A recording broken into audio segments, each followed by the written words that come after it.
여러분 안녕하십니까? 12월 29일 일요일 뉴스타트 1부 시작합니다. 고위공직자범죄수사처가 윤석열 대통령에게 오늘 조사받을 것을 통보한 가운데 윤 대통령이 실제 출석할지 관심입니다. 윤 대통령 측은 공수처에 수사권이 없고 불법 수사라고 반발하고 있는데 사실상 출석하지 않겠다는 뜻으로 보입니다. 권준수 기자입니다. 지난 26일 고위공직자범죄수사처는 윤석열 대통령에게 소환조사에 응하라는 3차 출석 요구서를 보냈습니다.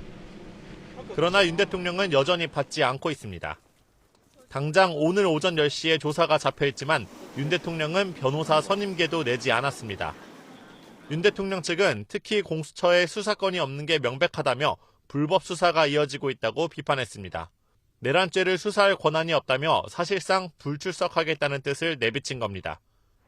또 현직 대통령으로서 경호 문제가 있는데도 공수처가 미리 일정을 조율하려는 등 사전 조치를 취한 적도 없다고 반발했습니다. 반면 공수처는 직권남용 관련 범죄로 내란 혐의를 충분히 수사할 수 있다는 입장인데 윤 대통령이 조사에 나올지 상황을 지켜본 뒤에 다음 절차를 검토한다는 입장입니다. 통상 수사기관이 3차례 이상 불렀는데도 나오지 않으면 체포영장을 청구하기 때문에 강제 수사에 나설 가능성도 배제할 수 없습니다. 검찰이 김용현 전 장관을 기소하며 윤 대통령의 지시사항 일부를 공개한 데 대해서도 공방이 이어지고 있습니다. 윤 대통령 측은 김 전 장관의 공소장인지 윤 대통령의 공소장인지 구분이 안 된다면서 검찰이 일방적인 주장을 펼치고 있다고 반박했습니다. 하지만 이미 검찰은 김 전 장관을 재판에 넘기면서 윤 대통령을 내란 공범으로 적시했습니다. 검찰로부터 윤 대통령 사건을 넘겨받은 공수처가 3차 소환 통보까지 했지만 대통령의 출석 가능성은 여전히 낮아 보입니다. 초반 강하게 수사 의지를 보였던 공수처가 어떤 대응에 나설지 주목됩니다. YTN 권준수입니다. 대통령 안전가옥에 대한 압수수색이 경호처 제지로 무산된 것에 대해 경찰이 강하게 반발했습니다. 경찰은 조만간 정진석 대통령 비서실장과 신원식 국가안보실장도 불러 조사할 계획입니다. 윤태인 기자의 보도입니다. 경찰이 대통령 안전가옥에 대한 압수수색을 시도한 건 계엄 전후로 누가 드나들었는지, 대통령에게 어떤 지시를 받았는지 등을 확인하기 위해서였습니다. 하지만 대통령 경호처는 군사상 공무상 기밀 지역이라며 경찰의 영장 집행을 승인하지 않았습니다. 경찰은 강하게 반발했습니다. 형사소송법을 보면 국가에 중대한 이익을 해하는 경우가 아니라면 기밀 지역의 책임자도 승낙을 거부하지 못한다고 되어 있다며 여기에 해당하는 경우가 구체적으로 무엇인지 소명해달라고 경호처에 요구했습니다. 경찰은 계엄 당시 상황과 관련자들의 동선 등을 조사하기 위해 대통령 안가에 대한 추가 압수수색을 검토하고 대통령실 고위 참모들에 대한 수사도 이어나갈 계획입니다. 경찰은 정진석 대통령 비서실장도 조만간 불러 조사할 예정입니다. 정진석 비서실장과 더불어 신원식 국가안보실장은 오는 30일 예정돼 있는 국회 운영위에 수사기관 소환 통보를 이유로 불출석 사유서를 제출했습니다. 앞서 민주당은 두 사람이 내란을 방조하고 묵인했다는 혐의 등으로 공수처에 고발했습니다. 일단 30일 출석을 두고 경찰 측과 조율 중인 것으로 보이지만 다시 연기할 가능성도 배제할 수는 없습니다. YTN 윤태인입니다. 경찰 특수단이 어제 저녁 추경호 전 국민의힘 원내대표를 피의자 신분으로 소환했습니다. 추 전 원내대표는 지난 3일 계엄 당시 우원식 국회의장에게 계엄 해제 표결 연기를 요청하거나 비상의원총회를 당사로 소집해 계엄 해제 표결을 방해한 혐의를 받고 있습니다. 수사에 착수한 경찰 특수단은 최근 추 전 원내대표가 사용한 휴대전화에 대한 통신 영장을 발부받아 통화 내역 일부를 확보한 걸로 전해졌습니다. 이른바 비선에서 계엄에 관여했다는 의혹을 받는 노상원 전 정보사령관의 수첩이 주목받고 있습니다. 사전 모의의 근거가 될 수 있을지 이제 검찰이 들여다보고 있습니다. 김태곤 기자입니다. 노상원 전 정보사령관이 운영했다는 점집에서 발견된 자필 수첩은 60여 쪽 분량입니다. 경찰 조사 결과 국회 봉쇄와 북한의 공격 유도처럼 계엄 계획으로 추정할 수 있는 흔적이 발견됐습니다. 정치인은 수거 대상으로 적혔고 사살이라는 표현까지 담겼습니다. 정치인, 언론인, 종교인 등에 대해서 수거 대상이다라고 이야기를 하셨는데요. 사살이라는 표현이 있었습니까? 사실이 부합한다라고 보면 되겠죠. 부합합니다. 예. 하지만 노 전 사령관이 진술을 거부하면서 수첩 내용과 계엄 사태의 명확한 연결고리가 확인되지 않고 있습니다. 노 전 사령관의 메모가 실제로 계획을 논의하는 과정에서 나왔던 것인지 아니면 단순히 생각을 적은 것인지 판단하기 어렵다는 얘기입니다. 계엄 사태 속 수첩의 역할은 검찰 수사를 통해 밝혀지게 됐는데 일단 신중하게 접근하는 분위기가 읽힙니다. 국정농단 사건에서의 안종범 수첩과 달리 작성 시점이나 배경이 명확하게 드러나지 않는 탓에 수첩 내용이 각각 주요 피의자들과 어떻게 연결되는지 밝혀내는 것이 사실상 어렵다는 이유 때문입니다. 김용현 전 장관 측도 노상원 전 사령관과 인연이 있고 자문을 구했다면서도 이번 사태와는 관련이 없다고 선을 긋고 있습니다. 그리고 비상계엄 선포 전이나 선포 후 계엄 사무 수행에 관해서도 전혀 관련이 없는 인물입니다. 전직 정보사령관으로서 지득한 경험, 지식 또는 판단에 대한 자문을 구했다고 합니다. 검찰은 앞으로 이어질 노 전 사령관에 대한 보강 수사를 통해 수첩 내용을 원점에서 다시 검증할 방침입니다. YTN 김태원입니다. 비상계엄을 주도한 혐의를 받는 김용현 전 국방부 장관 측이 계엄을 정당화한 명분 가운데 하나는 부정선거 의혹 규명이었습니다. 윤석열 대통령이 주장한 계엄 선포 이유와 판박이인데 탄핵 심판 국면에서 지지층을 결집하려는 의도가 아니냐는 분석이 나옵니다. 정현우 기자입니다. 정보사 위원들은 계엄이 선포되고 2분 만에 중앙선관위 전산실에 진입했습니다.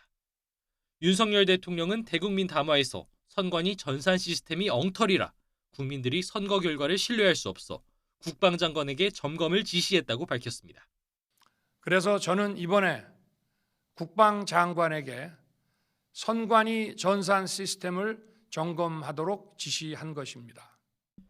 김용현 전 국방부 장관은 계엄 나흘 전 여인영 방첩사령관에게 선관위의 전산 자료를 확보해 부정선거의 증거를 찾아야 한다고 말한 것으로 조사됐습니다. 부정선거 주장은 김 전 장관 측 기자회견에서도 반복됐습니다. 김 전 장관 변호인은 과거 선관위가 국정원의 보안 시스템 점검을 거부한 채 가상 서버만 제출하고 수사기관 압수수색도 거부해 특별한 조치가 필요했다고 주장했습니다.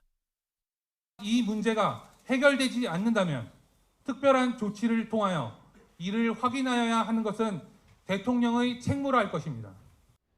이에 대해 선관위는 부정선거로는 거짓 주장이라며 즉각 반박했습니다. 국정원이 선관위를 점검할 당시 서버를 포함해 모든 전산 장비에 접근할 수 있도록 권한을 부여했고 적법 절차에 따른 압수수색에도 응하고 있다고 설명했습니다. 또 대법원은 2020년 21대 총선 당시 사전투표용지 조작 의혹 등을 이유로 제기된 선거 무효 소송 126건을 모두 근거 없음으로 기각 또는 각하했습니다. 22대 총선 당시엔 보수단체가 전산 조작 의혹을 제기하며 선관위 관계자를 고발했지만 경찰에서 무혐의 처분을 내렸습니다. 그런데도 윤 대통령과 김 전 장관이 줄곧 부정선거론을 주장하는 걸 두고 탄핵 국면에서 부정선거 이슈에 민감한 지지층 결집을 노린 거 아니냐는 시각도 있습니다. 그런 만큼 윤 대통령 측은 탄핵 심판 과정에서도 부정선거론을 계엄 선포 이유로 들며 전방위 여론전을 펼 것으로 전망됩니다. YTN 정윤우입니다. 여야가 초유의 대행의 대행체제에 대한 책임을 서로에게 돌리면서 공방전은 더 가열되는 모습입니다. 야당이 최상목 권한대행을 향해 헌법재판관 임명에 신속히 협조하라며 압박하는 가운데 여당은 줄탄핵을 통한 민주당의 국정마비 기획이 드러나고 있다고 맞서고 있습니다. 박정현 기자입니다. 헌정사상 첫 대통령 권한대행 탄핵 뒤 민주당은 권한대행직을 이어받은 최상목 경제부총리에게도 분명한 경고를 날렸습니다. 국회 추천목 헌법재판관을 즉시 임명하고 내란 김여사 특검을 조속히 공포하라는 겁니다. 국민들이 요구하는 명령은 분명합니다. 국회를 통해 적법하게 이루어진 헌법재판관 3인에 대한 신속한 임명입니다. 당 차원의 추가 탄핵 가능성에는 아직 말을 아끼고 있지만 대행의 대행은 역할이 제한적이란 최대행 발언을 예의주시하는 분위기입니다. 헌법상 대행의 대행이라는 건 있지도 않다며 대통령 권한대행으로서 직무에 충실하면 된다고 압박을 이어갔습니다. 국민의힘을 겨냥해서도 윤 대통령 임기 끝까지 버텨보겠다는 심산이냐며 헌법재판관 임명에 협조하라고 촉구했습니다. 반면 국민의힘은 권한대행의 직무는 현상 유지가 기본 원칙인 만큼 최대행이 임명 권한이 없다는 입장을 고수하고 있습니다. 이미 헌법재판소가 6인 체제로 운영되는 상황에서 임기가 6년인 헌법재판관을 권한대행이 임명하는 건 현상 변경에 해당한다는 논리입니다. 동시에 한대행 탄핵에 대해선 국정 초토화 시도라고 역공을 폈습니다. 명분 없는 연쇄적 줄탄핵으로 인해 대외 신인도 하락, 민생 경제 위축 등 경제 불확실성은 더 커질 것입니다. 오롯이 민주당이 책임져야 할 것입니다. 특히 민주당이 헌법재판관 임명에 여야 합의를 강조한 한대행 담화 뒤 20여 분 만에 탄핵 절차에 돌입했다며 사실상 여당과 대화 의지 자체가 보이지 않는다고 날을 세웠습니다. 오는 31일 국무회의, 다음 달 1일로 다가온 쌍특검법 제2요구 시한이 또 한 차례 전국 분수령이 되리라는 전망인데 여야 모두 내탁 공방에 몰두하며 국정 혼란 수습책 마련에 머리를 맞대는 모습은 찾아보기 어렵다는 지적도 제기됩니다. YTN 박정현입니다. 최상목 대통령 권한대행 부총리 겸 기획재정부 장관이 비상계엄 선포 사흘 뒤 열린 비공개 대외경제자문회의에서 어차피 탄핵은 기정사실이라고 말했다는 주장이 나왔습니다. 김양희 대구대 경제금융학부 교수는 자신의 SNS에 당시 최 부총리가 이번이 자신이 공직자로서 겪는 세 번째 탄핵이라면서 어차피 탄핵은 기정사실이라며 의외로 담담했다고 적었습니다. 이에 기획재정부는 설명 자료를 내고 최상목 대통령 권한대행 부총리는 윤 대통령이 탄핵이 기정사실이라는 취지의 발언을 한 적이 없다고 즉각 반박했습니다. 윤 대통령에 이어 권한대행을 맡은 한덕수 국무총리의 탄핵 소추로 전국은 혼돈을 거듭하고 있습니다. 반도체 특별법 등 처리가 시급하다고 평가받는 주요 법안은 뒷전으로 밀리고 비상한 시국을 풀어나갈 여야정 국정협의체도 필요하고 있습니다. 정인용 기자입니다. 지난 26일 국회 산업통상자원 중소벤처기업위원회 소위원회 회의가 한 달여 만에 열렸습니다. 밀린 법안들을 심사하기 위해서였는데 여기엔 반도체 기업 재정 지원과 근무시간 유연화를 골자로 하는 반도체 특별법도 포함됐습니다. 하지만 민주당이 헌법재판관 임명 보류를 이유로 한덕수 총리 탄핵을 추진하면서 회의는 중단됐고 연내 처리는 어렵게 됐습니다. 비상계엄과 대통령 탄핵 등으로 한 달여 만에 열린 회의에 산업계 기대가 컸지만 결국 빈손으로 끝난 겁니다. 반도체법 세부 내용 가운데 R&D 인력의 주 52시간 예외 규정을 두고는 여야 시각차가 큰 데다 대치 전국도 더 가팔라져 언제 다시 회의가 잡힐지 또 조율이 될지는 미지수입니다.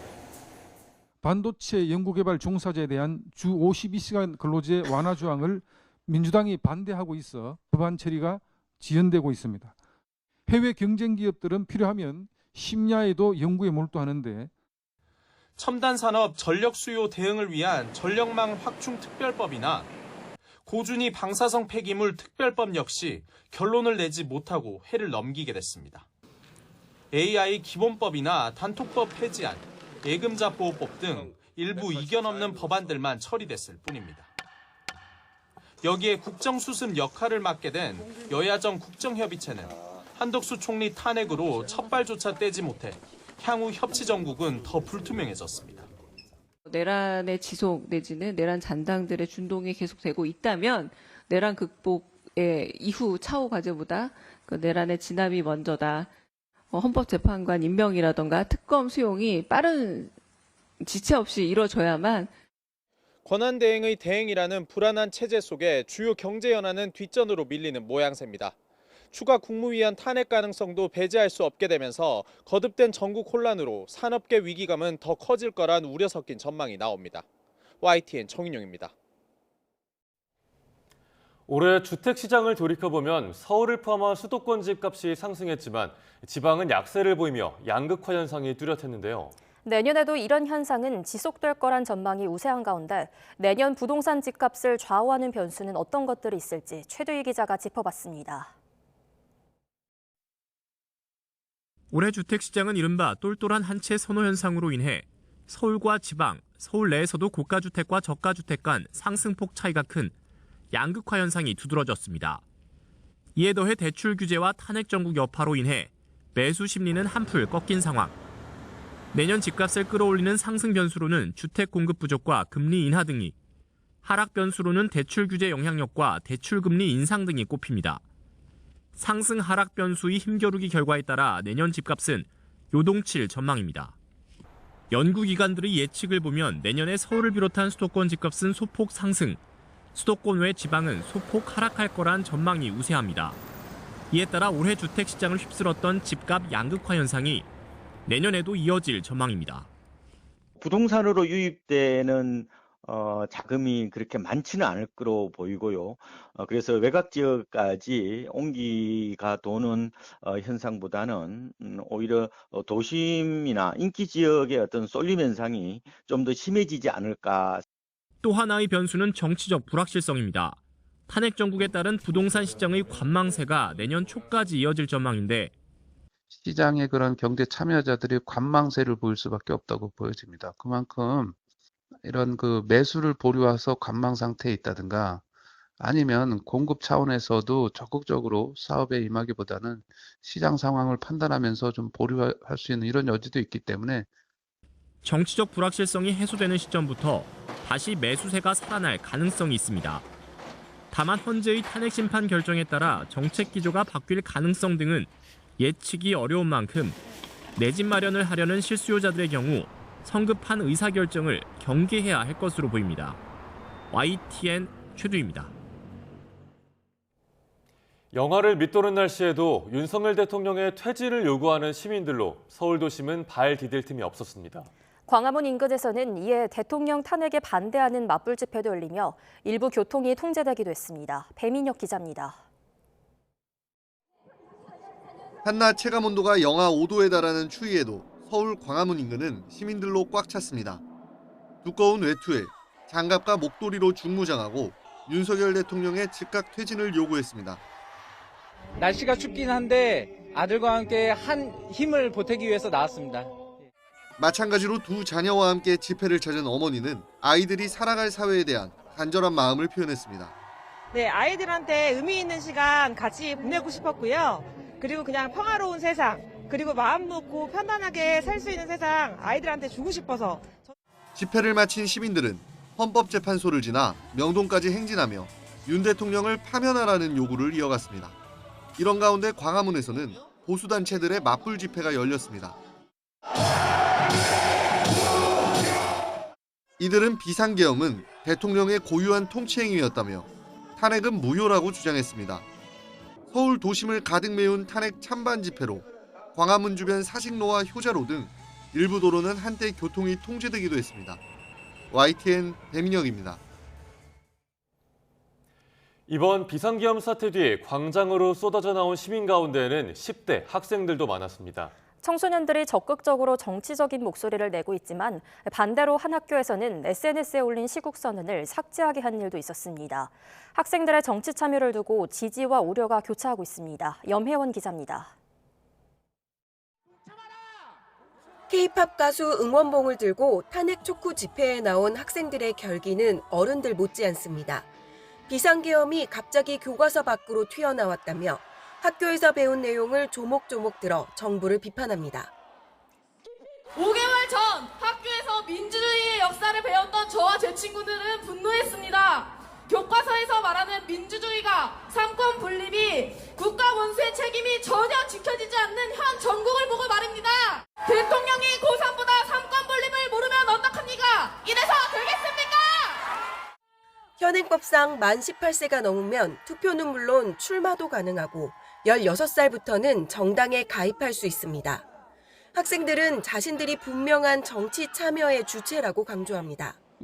이번 시국선언에만 5만 명 넘는 학생들이 서명했고 휴대전화 연결 데이터를 분석해보니 탄핵 소추안 가결 당일 국회 앞 집회엔 10대가 60대보다 더 많았습니다. 청소년들이 퇴진광장을 열고 윤석열의 탄핵과 처벌을 요구하는 것은 미래를 위한 연습 따위가 아닌 당장 지금 여기에서 사회를 바꾸고 더 나은 삶을 살기 위한 실천입니다. 하지만 학생들의 정치 참여를 반대하는 목소리도 적지 않습니다. 서울의 한 고등학교는 학생들이 SNS에 올린 시국선언을 지우게 했습니다. 정치 관여 행위를 하면 최대 퇴학까지 가능하도록 한 학칙이 근거가 됐습니다. 학생 보호를 위한 조치였다고 해명했지만 이런 학칙이 여전히 남아있는 것 자체가 논란이 됐습니다. 학생들에게도 선거권 행사 또 정당 활동이 가능합니다. 그래서 그런 부분은 저희가 계속 또 정책을 계속 이어가겠다는 말씀을 드리겠습니다. 학생들의 투표 참여는 허용하지만 정치적 의사 표현에는 보수적 잣대를 들이대는 사회. 정치 교육의 올바른 방향에 대한 논의가 필요한 때입니다. YTN 염혜원입니다.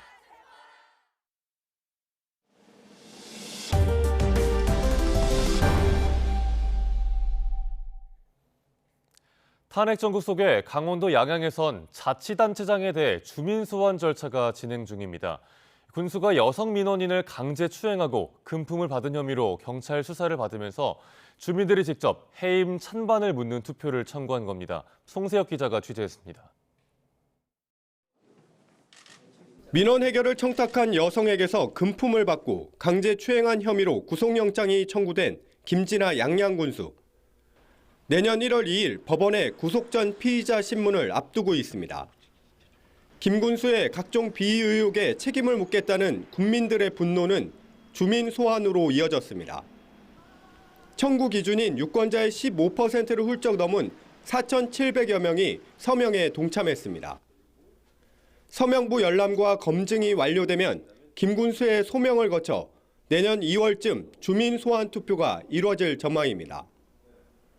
서명부 열람 첫날 김 군수가 직접 서명부를 확인해 논란이 일기도 했습니다. 군수가 직접 그 당사자가 열람장에 나타나서 서명인들의 정보를 열람한다는 그 자체가 사람으로서 할 수 있는 일인가?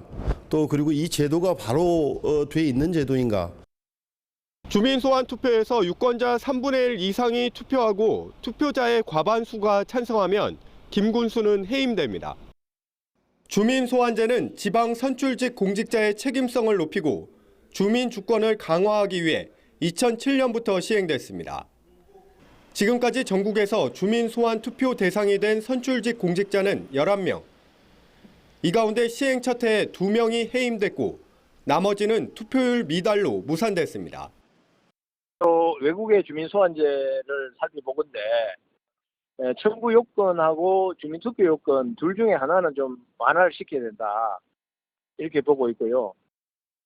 국민의힘을 탈당한 김 군수는 현재까지 공식 입장을 밝히지 않는 가운데 경찰 수사와 주민 소환 투표 결과에 관심이 집중되고 있습니다. YTN 송세혁입니다. 고령 인구가 증가하면서 암과 심뇌혈관 질환 같은 만성질환 사망자가 계속 느는 추세입니다. 초고령 사회 진입으로 앞으로 만성질환 부담이 더 늘 걸로 예상되자 정부가 부담 경감을 위한 전략 마련에 고심하고 있습니다. 이문석 기자입니다. 지난해 국내 사망자 78%는 암과 당뇨병 같은 만성질환 환자였습니다.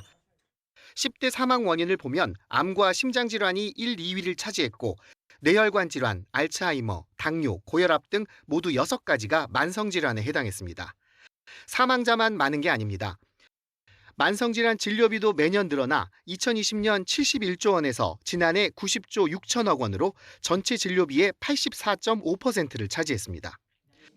총 인구 중 환자 비율인 유병률은 고혈압이 21% 안팎, 당뇨는 10% 내외로 큰 변화가 없었습니다.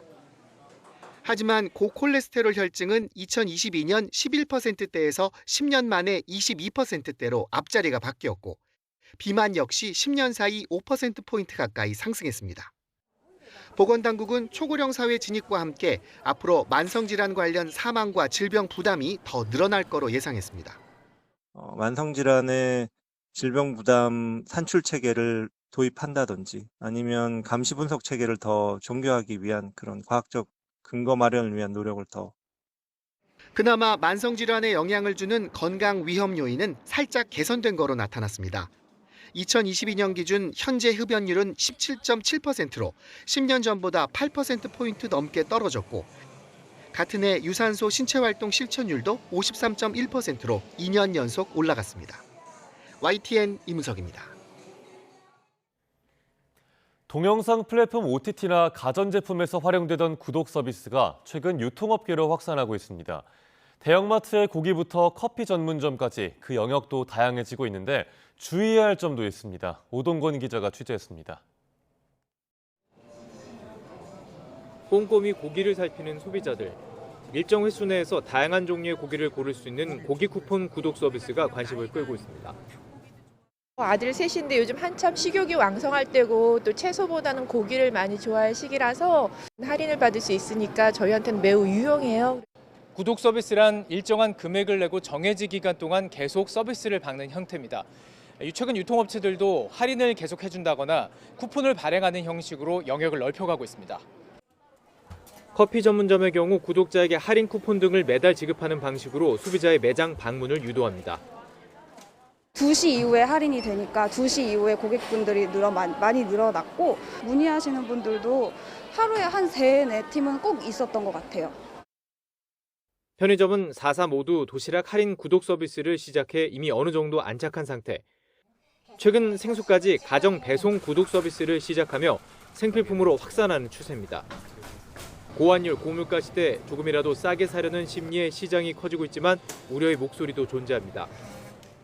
다양한 선택권이 그 구독권 안에서 한정적이니까 조금 낯설게 느껴져서 구독 종류가 늘어나면서 오히려 비용이 커질 수도 있습니다. 구독 피로 이런 문제가 발생할 수 있습니다. 과도한 구독 서비스가 증가함에 따라서 비용이 누적돼서 부담이 되는 경우도 많습니다. 또 서비스를 중단하고 싶을 때 해지 절차가 필요해 복잡하고 위약금도 발생할 수 있어 구독 전 계약사항을 꼼꼼히 살필 것을 전문가들은 조언합니다. YTN 오동건입니다. 호반의 도시로 불리는 강원도 춘천에는 의야모를 다양하게 즐길 수 있는 여러 시설이 인기를 얻고 있는데요. 이번엔 출렁다리가 새로 개통해 의야모의 새로운 관광 명소가 될지 관심이 쏠리고 있습니다. 홍성욱 기자입니다. 푸른 호수와 이어지는 도시마천을 가로지르는 다리가 개통됐습니다. 12m 높이에 길이 248m 출렁다리입니다. 의야모에서 추억을 만난다는 의미와 다리 길이 248m를 함께 담아 춘천 사이로 248로 이름 지었습니다. 차량은 다닐 수 없고 사람만 오갈 수 있는 이 출렁다리, 탁 트인 개방감으로 짜릿함은 물론 의야모의 절경을 한눈에 담을 수 있습니다. 와, 여기 너무 좋네요. 맨날 왔던 거리인데 이렇게 새로운 시설물들이 생기니까 아이랑 같이 놀러 오기도 좋고 와이프랑 오늘 같이 못 왔는데 와이프랑도 꼭 와보고 싶네요. 의야모 주변으론 앞서 2021년 호수 위를 가로지르는 국내 최장 3.61km의 사막산 호수 케이블카가 운행을 시작했고 이듬해엔 의야모 한가운데에 있는 섬에 어린이 테마파크 춘천 레고랜드가 문을 열었습니다. 이 밖에도 물 위를 걷는 듯한 짜릿함을 주는 스카이워크, 의야모를 둘러싼 30km 자전거 도로와 산책로는 이미 관광 명소로 자리 잡았습니다. 여기에 이번에 출렁다리가 개통하면서 의야모를 중심으로 한 볼거리, 즐길거리는 한층 더 풍성해졌습니다. 이 다리는 과거 그 국민의 어떤 추억과 기억의 장소인 공지천을 그 기억의 공간을 넘어서 앞으로 이 일대를 고품격 문화관광지로 하는데 그 촉매제가 될 것입니다. 출렁다리 개통을 시작으로 일대의 공연장과 미디어 아트 전시관도 잇따라 문을 열 예정. 호반의 도시 춘천을 대표하는 또 하나의 새로운 관광 명소가 될지 기대를 모으고 있습니다. YTN 홍석입니다. 올해 한국 영화계에선 지난해에 이어 1000만 관객을 돌파한 대박 영화가 2편이나 나왔습니다. 하지만 이른바 중박 작품이 거의 자취를 감추면서 영화계와 극장가의 고민이 깊은 한 해였습니다. 2024년 영화계를 김승환 기자가 돌아봤습니다.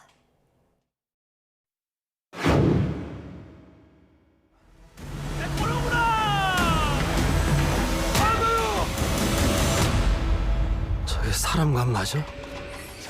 올 상반기 파묘가 비주류로 여겨졌던 오컬트 장르 영화로는 사상 처음 1000만 고지를 넘었습니다. 인생에 이런 날이 몇 번 오겠냐. 마음 편하게 좀 하루하루 그래도 관객들한테 감사하면서 좀. 파묘는 청룡영화상에서 감독상과 여우주연상 등 4관왕에 오르며 평단에서도 좋은 성적을 받았습니다.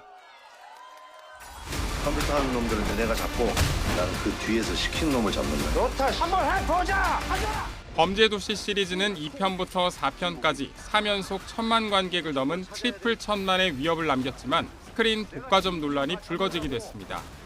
영화 시장이나 극장이 아주 활성화가 돼 있지 않는데도 불구하고 1000만을 또 넘기게 되어서 너무너무 감사하게 생각하고 있습니다.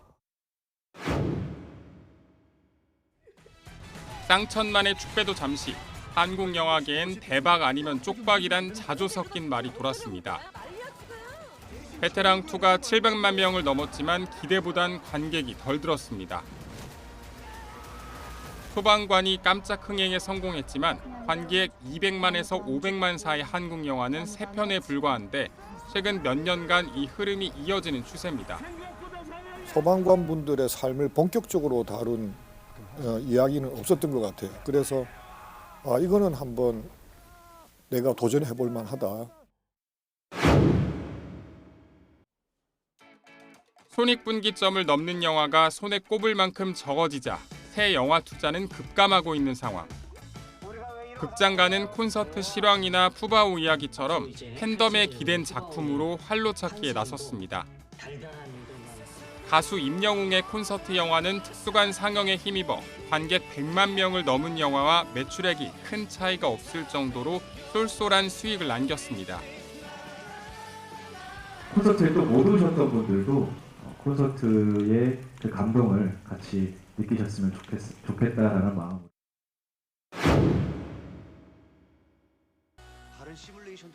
올해 스타 배우들의 이름값이 통하지 않은 건 뼈아픈 대목입니다. 네로라는 배우들이 나온 원더랜드, 보통의 가족, 1승 등이 줄줄이 관객 외면을 받으면서 한국 영화 위기론이 재차 불거졌습니다.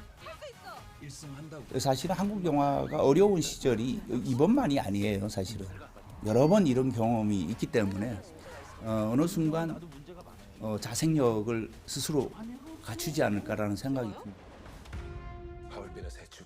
대작으로 꼽히는 현빈의 하얼빈, 송중기의 보고타 마지막 기회의 땅이 어떤 성적표로 신년을 맞이하게 될지 영화계에선 초조한 마음으로 지켜보고 있습니다. YTN 김승환입니다. 인기 드라마 촬영부터 자립준비 청년을 위한 영화 제작까지 연말 가장 바쁜 일정을 소화한 배우 김남길 씨가 아닐까 싶습니다. 배우로서 또 NGO 대표로서 자신만의 길을 꾸준히 넓혀온 김남길 씨를 송재인 기자가 만나봤습니다. 하나 둘 셋 괜찮나요? 잘 들리나요? 역시 내가 연기를 잘했어? 여러분 차분하세요. 이게 무슨 짓이죠? 돈을 벌기 시작하면 생각을 많이 하게 되는 친구. 상을 받아서 좋은 건 그럴 나이가 아니더라고요. 과거에 연연하지 말아야지 말이야. 유쾌발랄한 성격 덕에 열혈사제 김혜일과의 두 번째 만남 역시 마치 제 옷을 입은 듯 편했다는 김남길. 김남길이라는 배우하고의 싱크로율이 어떤 방향이든 잘 맞는 그런 캐릭터. 그래서 조금 더 연기를 어떤 부분에 있어서는 편하게 할 수 있게 되는 그런 인물이었다라는 생각. 시즌 2에는 조금 더 행복한 모습으로 만나서 그냥 되게 반가웠다라고 할까요? 지금 같은 편안함을 품게 되기까지 지나온 연기 인생 기간만 20여 년에 이릅니다. 예명 이한으로 활동하던 신인 시절을 지나 선덕여왕으로 단숨에 얻게 된 톱스타라는 수식어. 하지만 그때 20대 김남길의 시선이 향한 건 빛나는 영광 아래 펼쳐진 내리막길이었습니다. 사실 그때부터 이미 잘 내려올 준비를 했었기도 했거든요. 너무 좋아, 너무 뭔가를 잃었어라는 생각이 들면 바로 다른 시련을 명확하게 또 다 온다든가 그래서 그 시련을 안 받으려고 조금 덜 좋아하면 내가 그거에 이렇게 너무 휘둘리지 않으면 괜찮지 않을까? 이런 생각들을 어릴 때는 좀 했었고. 일찍이 다져온 담담함 덕에 30대와 40대에 받아든 두 번의 연기 대상은 비로소 선물처럼 즐길 수 있었습니다. 주인공을 자신이 아닌 함께 작업한 이들과 사랑해준 이들로 삼았기에 가능했습니다. 이건 역시 내가 연기를 잘했어? 그래, 인정을 받은 거야. 근데 그럴 도치를 헷갈릴 수도 있기는 한데 그럴 나이가 아니더라고요. 어릴 때 아까도 말씀드린 것처럼 어릴 때부터 그런 훈련 아니면 이러면 안 되지 않을까라는 고민들을 계속 해왔던 결과물이라서 그런지 많은 사람들이 지분이 있기 때문에 내가 연기를 하고 지금 이제 사랑을 받는다고 생각을 하니까 나 혼자서만 할 수 있는 건 없다는 생각은 어느덧 김남길의 연기 신념이 됐습니다. 엄청 써서 뭘 고민하고 왔는데 상대 배우가 연기 한마디 대사 하나를 딱 내뱉는 순간에 그냥 내가 여태까지 고민한 거는 아무 소용이 없구나라는 걸 느끼는 경우들도 많았고 같이 호흡을 하게 되면 그냥 그런 정답들이 생각이 나요. 그렇게 넓어진 시야는 사회로 향했습니다. 받은 사랑에 최소한의 책임을 다하기 위해 12년째 NGO 길스토리의 대표로도 활동하고 있습니다.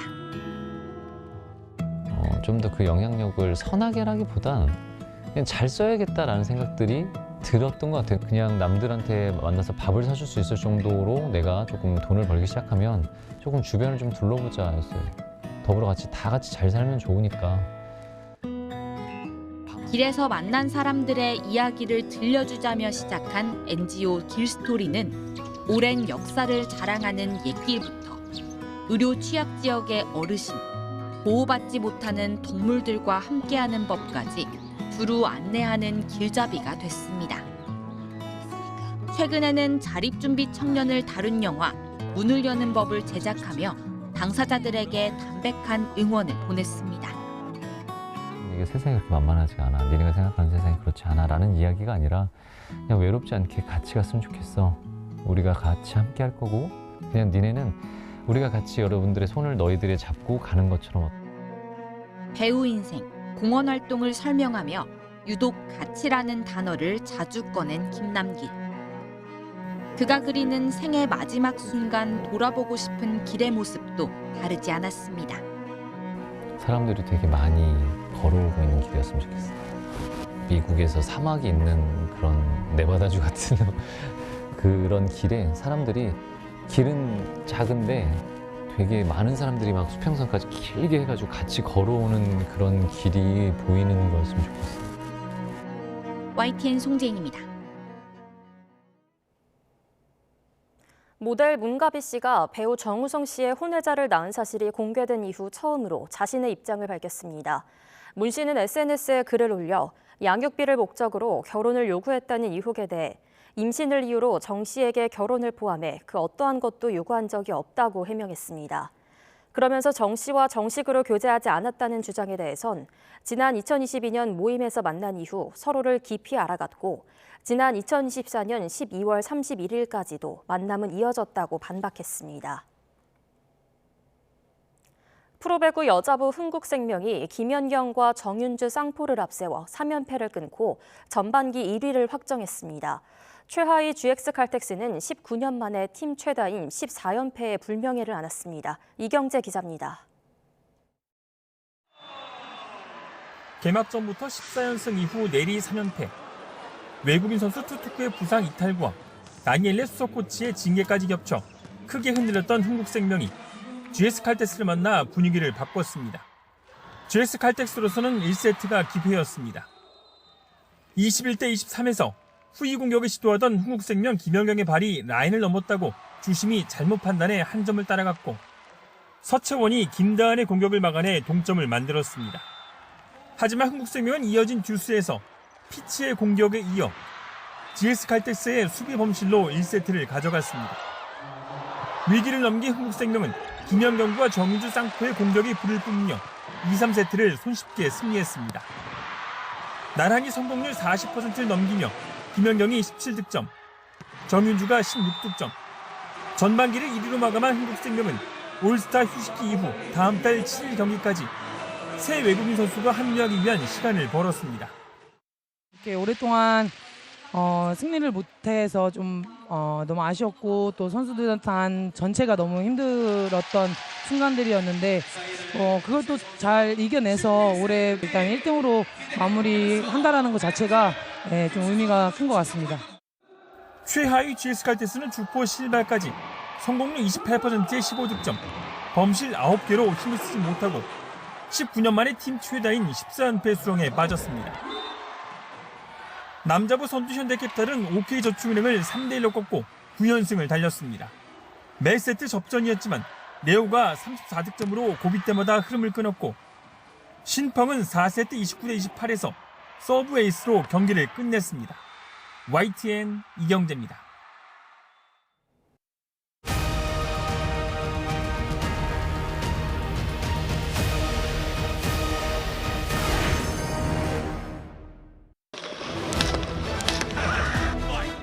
We will make America great again. And I also have a very good relationship, as you know, with President Putin.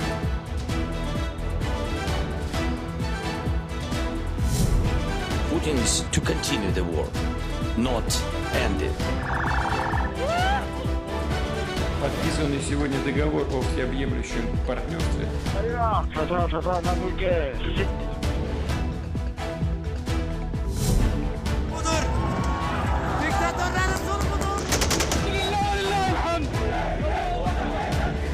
Been waiting for this for a long time. We gave the Israeli army the order to take over these positions. The upside risks to inflation have diminished, and the downside risks to employment have increased. 国内经济运行中的新情况，加力推出增量政策。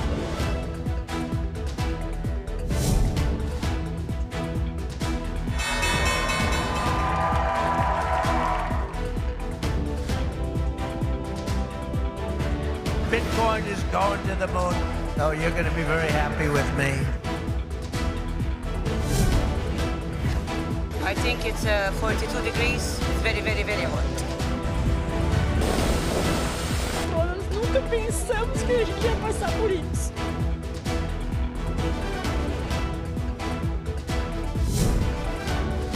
日韓両国の協力をさらに堅固で幅広いものとしていきます。 주류 궤도다 외교 실패다라는 지적에 대해서는 좀 어떻게 생각하시는지. 책임을 전환하고 있습니다.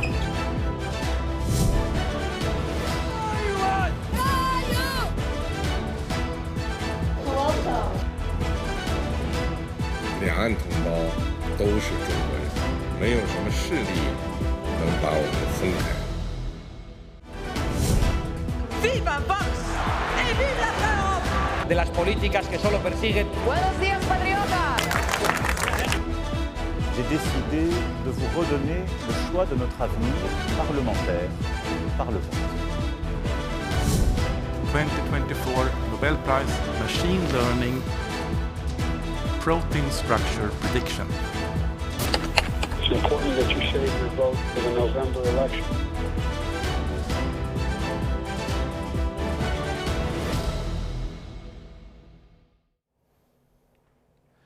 블라디미르 푸틴 러시아 대통령이 지난 25일 발생한 여객기 추락 사고와 관련해 일함 알리예프 아제르바이잔 대통령에게 전화로 사과했습니다.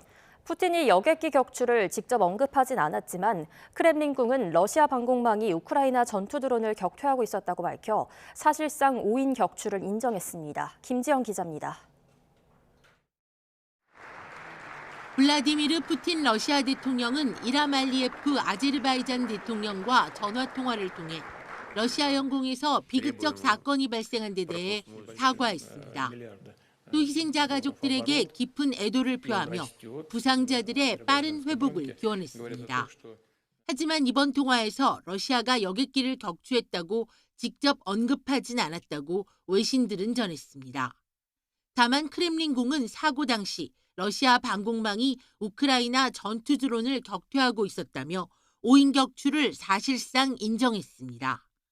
러시아가 이번 여객기 추락 사고와 관련해 책임을 인정하고 사과한 건 처음입니다. 앞서 지난 25일 아제르바이잔 항공 J2 8243편 여객기는 바쿠를 출발해 러시아 그로즈니로 가던 중 갑자기 항로를 변경했습니다. 카스피해를 가로질러 카자흐스탄 서부 악타우에서 착륙을 시도하다가 추락했습니다. 여객기에는 모두 67명이 타고 있었는데 29명은 구사일생으로 목숨을 구했습니다. 사고 직후 러시아 측은 여객기가 세 대와 충돌했다고 밝혔지만 추락 지점이 항로에서 크게 벗어났고 기체에 구멍이 많이 뚫린 점 등으로 격추 의혹이 제기돼 왔습니다. 20 dakika mi yarım saat molarda havaya kalkandan sonra hissederdik 2 defa partlayış oldu. Elə bir emağa edirdi. Yani eniş olmadı. 이어 아제르바이잔 당국이 사고 여객기가 러시아 대공 미사일이나 그 파편에 맞았다는 예비조사 결론을 내놓은 지 하루 만에 러시아 측이 의혹을 인정한 것입니다. Ama Azərbaycan tərəfinin ilkin gəldiyi qənaət bundan ibarətdir ki, burada kənar müdaxilə mütləq şəkildə. 젤렌스키 우크라이나 대통령도 아제르바이잔 대통령과 통화한 뒤 SNS에 가장 중요한 건 철저한 조사를 통해 실제 무슨 일이 일어났는지에 대한 답을 찾는 것이라고 밝혔습니다. YTN 김지영입니다. 북한군의 우크라이나 전쟁 파병 이후 북러 관계가 갈수록 밀착하는 모습입니다. 푸틴 러시아 대통령은 북러 관계가 새로운 단계에 진입했다고 평가했는데요.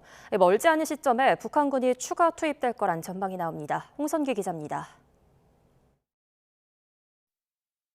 푸틴 러시아 대통령은 김정은 북한 국무위원장에게 보낸 연하장에서 긴밀한 양국 관계를 과시했습니다.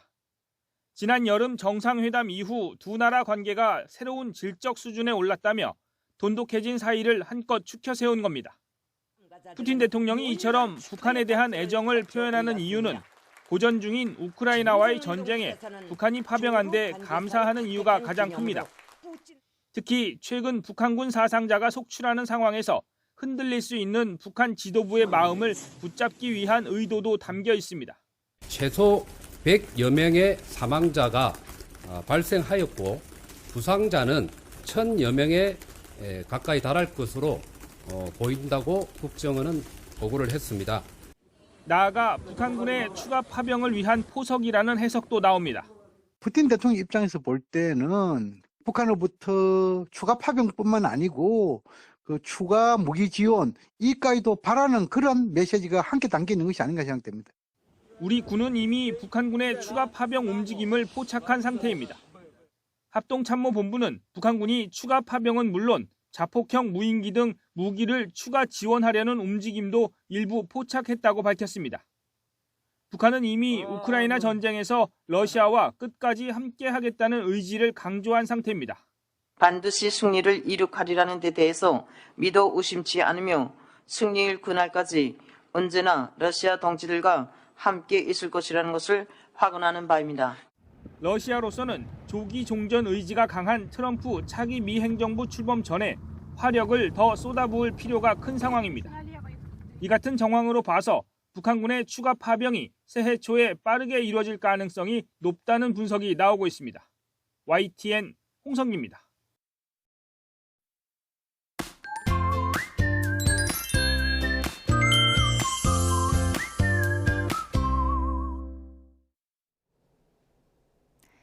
올해 마지막 휴일인 오늘은 어제보다 추위가 덜하겠습니다. 현재 서울 기온은 영하 2.6도로 어제 같은 시각보다 3도가량이 높고요. 한낮에도 5도까지 오르는 등 예년 기온을 웃돌겠습니다. 오늘 하늘에는 구름이 많이 지나겠지만 동해안 지역은 맑은 날씨가 이어지며 대기가 무척 건조하겠습니다. 오후까지 바람도 강하게 불 것으로 보이니까요. 산불 등 화재 예방에 신경 써주셔야겠습니다. 현재 기온 살펴보도록 하겠습니다. 현재 서울 기온은 영하 2.6도, 대구는 영하 0.8도를 나타내고 있습니다. 오늘 낮 기온은 어제보다 2도에서 4도가량이 높겠는데요. 서울이 5도, 대전이 6도, 광주와 대구는 8도, 부산은 10도를 보이겠습니다. 주 중반까지 예년 기온을 웃돌며 심한 추위는 없겠고요. 올해 마지막 해넘이와 새해 첫 해돋이는 전국 대부분 지역에서 감상할 수 있겠습니다. 지금까지 날씨 정보였습니다. 뉴스타트 1부 마칩니다. 잠시 후 2부가 이어집니다. 시청해주신 여러분 고맙습니다.